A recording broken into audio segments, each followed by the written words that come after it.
صرف یوه بله استخاره به درو ښیم طالبانو بیا مزل کوو.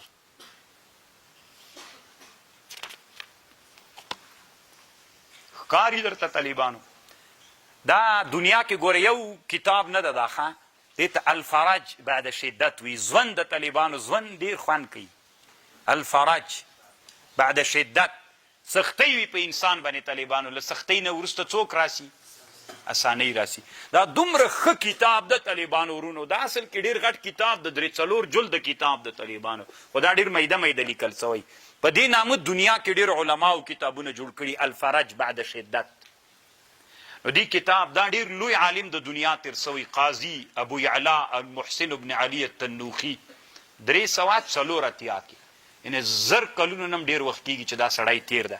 د ده یو بل هم ډېر ښه کتاب د نشوار المحاضره نومیږي چې ما سره سته د نه هغه کتاب یې، خو کتلی مې ده طالبانو ورونو یو څه جی نه پکې. زه به اوس تاسو ته یوه خبره وکړم، دا هم ډېره ښه استخاره ده. یو سړی د طالبانو ورونو مریض سو، یو سړی د مشکل ورته پیدا سو. دا مشکل داسې حد ته ورسېده چې دی د مشکل د حل لاره نسي پیدا کولی. څه وکړي؟ مثلا یو سړی د طالبانو مریض ده، څومره ډاکټرانو ته چې ورغی ډاکټرانو ورته ویلې چې موږ ته تا د مرض علاج نه معلومیږي. دی څه وکړي طالبانو؟ دی د اوس له الله سره مشوره وکړي. که له الله سره مشوره نو څنګه وکړي؟ نو ده طریقه ښودلې. دی وایي داسې چل وکړه 7 وارې والشمس والضحاها صورت ووایه، 7 وارې، 7 وارې واللیل اذا یغشا صورت ووایه.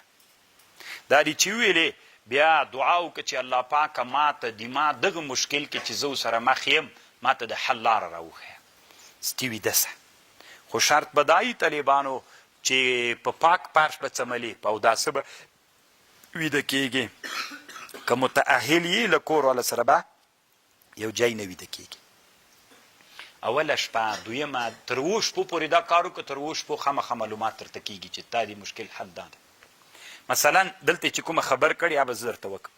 او دلته طالبانو دا خبره ده چې نقل کړې ده لکتاب الآداب الحمیده والاخلاق النفیسه د ابو جعفر ابن جریر الطبري کتاب نه دا خبر نقل کړي.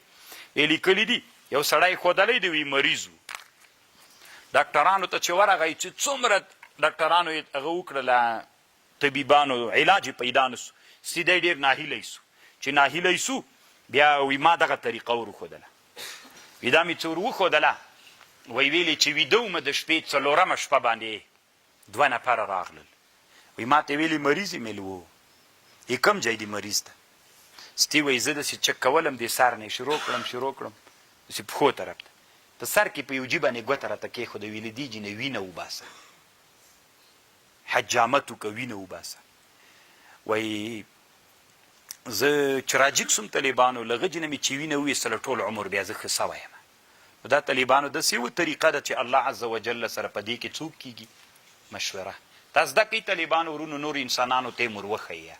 یو سړی مریض وي، یو سړی یو بل مشکل کې وي، لاره تېر نه ورک کوي. طالبانو دنیا کې انسانان ښه خلک شته چې مشوره درکوي، خو طالبانو تر ټولو نه دغه مشوره ښه ده چې الله عز وجل سره وسي مشوره. نو دا په الفرج بعد شدت کتاب کې دلته لیکلې ده. داسې نادرې خبرې طالبانو په دې کتاب کې دي که نه؟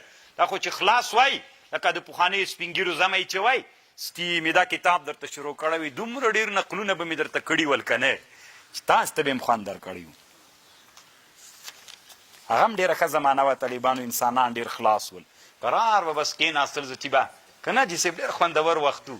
ستی به نقلونه ول نه به خلاصېدل، یو دانه به څو وارې تکرار کاوه.